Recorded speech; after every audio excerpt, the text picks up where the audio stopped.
Setelah 3 tahun Rasulullah SAW mendapatkan wahyu pertama di Gua Hiro, turun perintah sholat.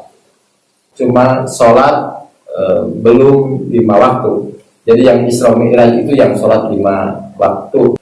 Dari mana penjelasan bahwa syariat sholat itu sudah ada, dan ayat itu terdapat di dalam Al-Quran surat Al-Mu'min, atau sering disebut juga surat Al-Mu'min itu surat Ghafir, ayat 55. Fasbir inna wa'dallahi haqqo wastaghfir li dunubika wasabbih bihamdi rabbika bil asyiyi wal ibkar. Artinya,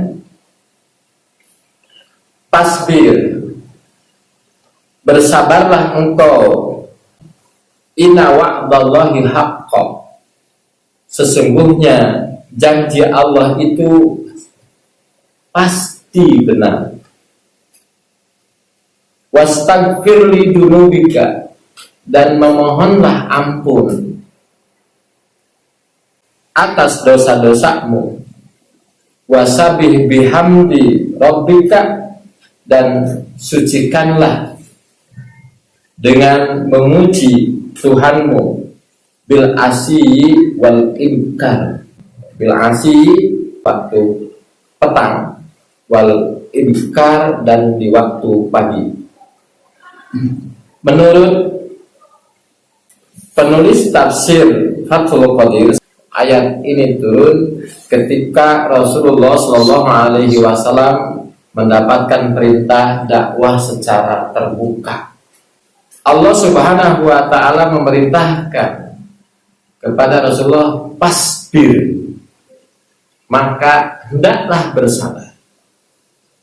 Karena setelah Rasulullah menyampaikan dakwah Islam secara terbuka, mulai muncul penentangan itu tidak hanya berbentuk verbal, kata-kata, tapi sudah berbentuk fisik. Bahkan ada sahabat Rasulullah SAW itu sampai dianiaya dan meninggal dunia, wafat. Dan itu dikisahkan syahid pertama dalam Islam itu Yasir. Tidak cukup itu saja perlakuan mereka secara fisik. Istrinya, istri Yasir itu sampai dibunuh, ditumbak kemaluannya, dan syahidah pertama. Perempuan sahih dalam Islam ya istri Yasir. Itu perlakuan seperti itu. Juga yang kita tahu, sahabat Bilal bin Rabah radhiyallahu anhu, dia juga disiksa karena mereka mendapat informasi bahwa Bilal itu menjadi pengikut Rasulullah, maka Bilal disiksa juga sampai diseret, diikat lehernya pakai tali, ditarik keliling Ka'bah dan digeletakkan di atas batu di tengah terik matahari, dan akhirnya Bilal dimerdekakan oleh Abu Bakar As-Siddiq. Belum lagi terjadi pada sahabat-sahabat yang lain.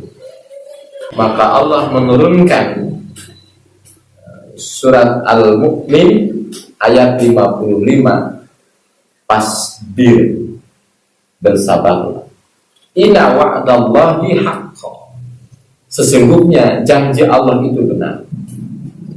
Ini dijelaskan beberapa ahli tafsir yang dimaksud dengan inna wa'dallahi haqqo, karena Allah Subhanahu wa Ta'ala itu sudah menyampaikan ke setiap nabi dan rasul janjinya bahwa Allah Subhanahu wa Ta'ala tidak akan membiarkan mereka. Allah pasti akan menurunkan pertolongan kepada mereka. Ini berbeda dengan beberapa kasus seperti yang dialami oleh Nabi Yahya. Nabi Yahya itu kan dibunuh. Nabi Zakaria sama dibunuh, digergaji Nabi Zakaria. Ini berbeda kasusnya. Kenapa? Para ahli tafsir menjelaskan, inna wa'adallahi haqqo. Allah Subhanahu wa ta'ala sudah menjanjikan kepada Nabi dan Rasul, dan janji Allah itu pasti benar, akan memberi pertolongan kepada mereka dalam menjalankan dakwahnya. Tentu para ulama dengan mengecualikan apa yang dialami oleh Nabi Yahya, Nabi Zakaria. Tapi Allah Subhanahu wa ta'ala akan menjelaskan bagaimana menurunkan azab kepada umat Nabi Zakaria yang sudah membunuh Yahya, membunuh Zakaria. Allah Subhanahu wa ta'ala menyampaikan dalam surat Quran surat Mukmin ayat 55 kepada Rasulullah sallallahu alaihi wasallam, setelah Rasulullah menyampaikan dakwah secara terang-terangan dan mendapatkan perlakuan tidak hanya berbentuk lisan verbal, tapi sudah perlakuan fisik, maka Allah menurunkan firman-Nya, fasbir inna wa'dallahi haqqo. Sesungguhnya janji Allah itu haqqo, pasti. Wastaghfir li dzunubika, dan hendaklah engkau meminta ampun untuk dosa-dosa. Ikhwatul iman yang dimuliakan oleh Allah, kita umat Islam itu yakin Rasulullah Shallallahu Alaihi Wasallam itu maksum, dia itu terjaga. Artinya apa maksum? Artinya terjaga itu Rasulullah Shallallahu Alaihi Wasallam itu tidak berdosa. Tapi apa yang dimaksud oleh firman Allah, wastaghfir li dzunubika, meskipun Rasulullah Shallallahu Alaihi Wasallam itu maksum, tidak berdosa, dijamin diampuni oleh Allah Subhanahu wa ta'ala, tapi Allah masih memerintahkan wastaghfir li dzunubika. Artinya itu adalah doa dan itu memberi kebaikan. Itu dilakukan oleh Rasulullah. Apalagi kita umat Rasulullah Shallallahu Alaihi Wasallam yang tidak maksum, apalagi kita umat Rasulullah SAW yang tentu banyak dosa dan kesalahan. Istighfar ini kunci Allah Subhanahu wa ta'ala memberi pertolongan. Sebagaimana kita juga bisa baca di Quran surat Nuh, faqul tastaghfiru rabbakum innahu kana ghaffara yursilis samaa'a 'alaikum midrara. Ketika minta kepada Allah itu dimulai dengan istighfar, dimulai dengan memohon ampun. Makanya di dalam setiap kita berdoa, kita suka memulai dengan kalimat ucapan itu istighfar, memohon ampun atas segala kegelapan dan kesalahan. Rasulullah SAW di ayat ini setelah fasbir diperintah Allah untuk sabar, wastaghfir li dzunubika wasabbih bihamdi rabbika, dan bertasbih, menyucikan nama Allah dengan memujinya bil asyi, waktu petang, wal ibkar, dan di waktu pagi. Dan di dalam tafsir Fathul Qadri itu dinyatakan itu wasabih bil asyi itu sholat asar, wal ibkar pagi-pagi itu sholat subuh.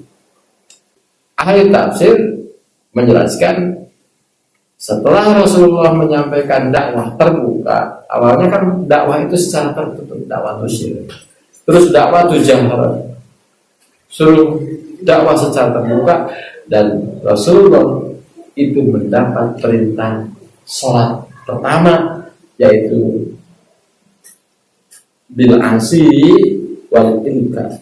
Sholat itu setiap petang dan setiap pagi. Jadi sholat itu sore dan pagi. Sore di tafsir ini dijelaskan sore itu sholat asar.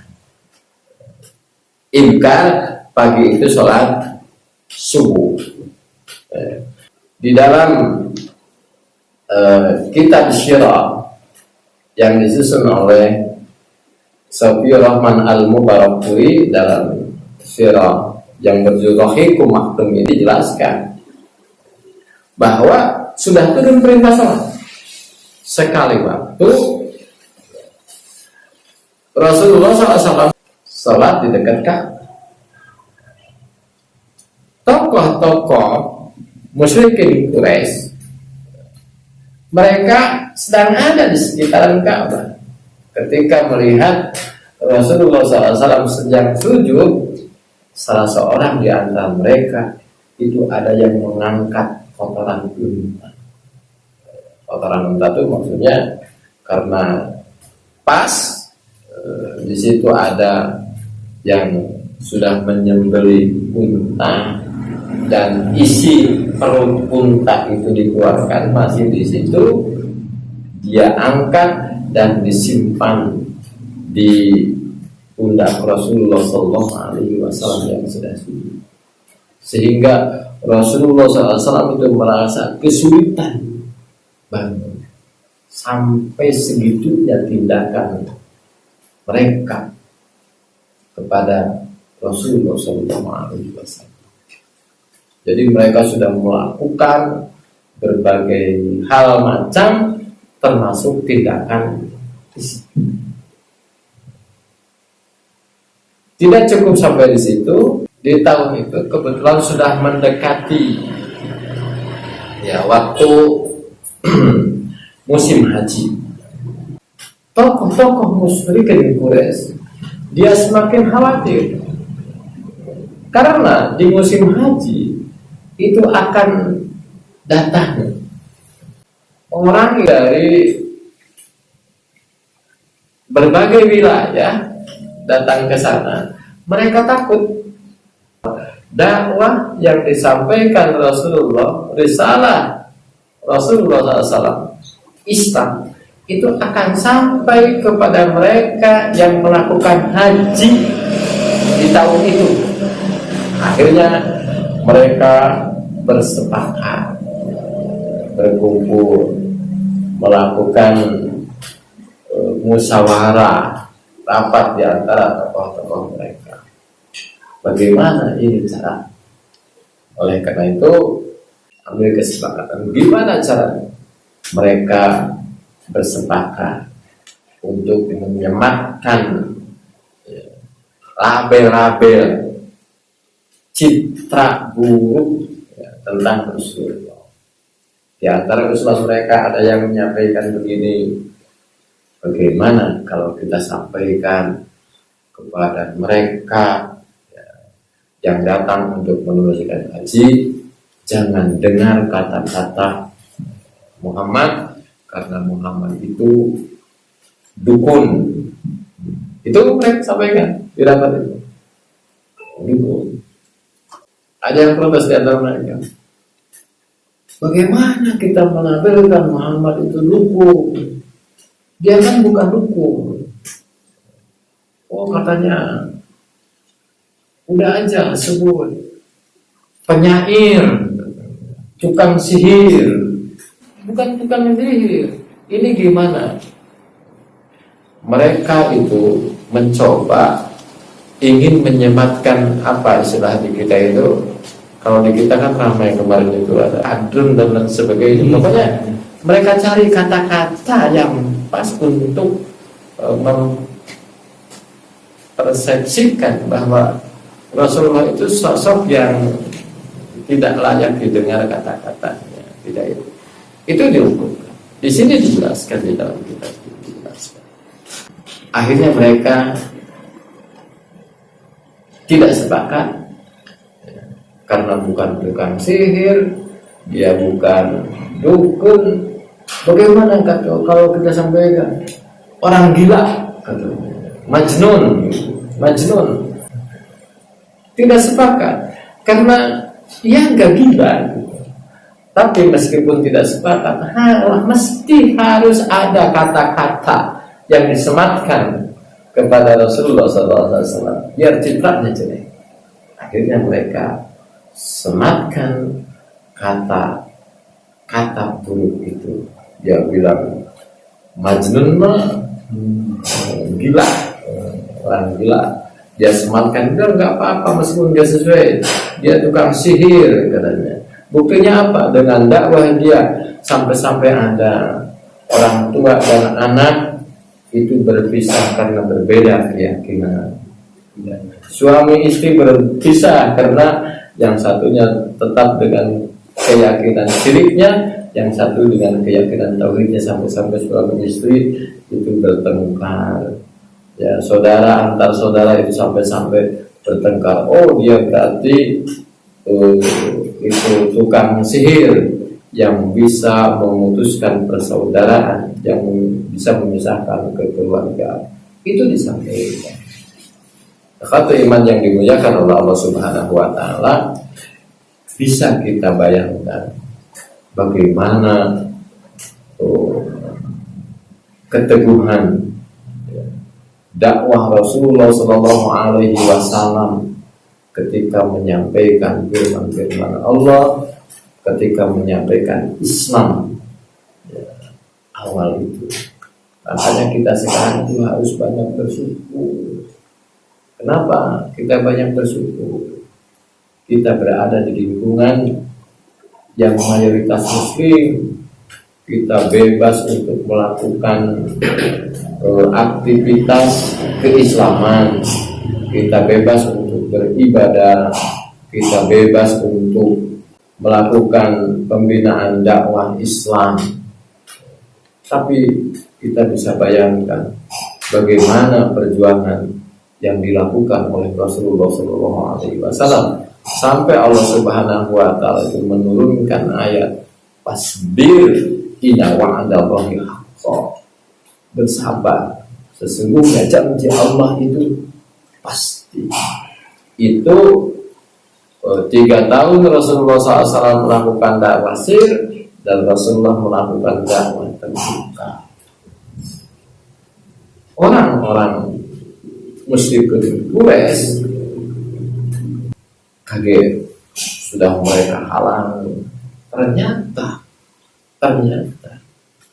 sahabat-sahabat Rasulullah, orang-orang yang beriman kepada Allah, orang-orang yang punya pengikut Rasulullah SAW, bukan mereka gentar, bukan mereka takut, justru mereka semakin berani. Imannya itu bukan goyah, tapi imannya bahkan semakin teguh. Kenapa demikian? Karena ini yang disampaikan, dakwah-dakwah yang disampaikan oleh Rasulullah, ayat-ayat Al-Quran yang pertama turun, surat-surat Makkiyah itu berkaitan dengan tauhid, berkaitan dengan keimanan.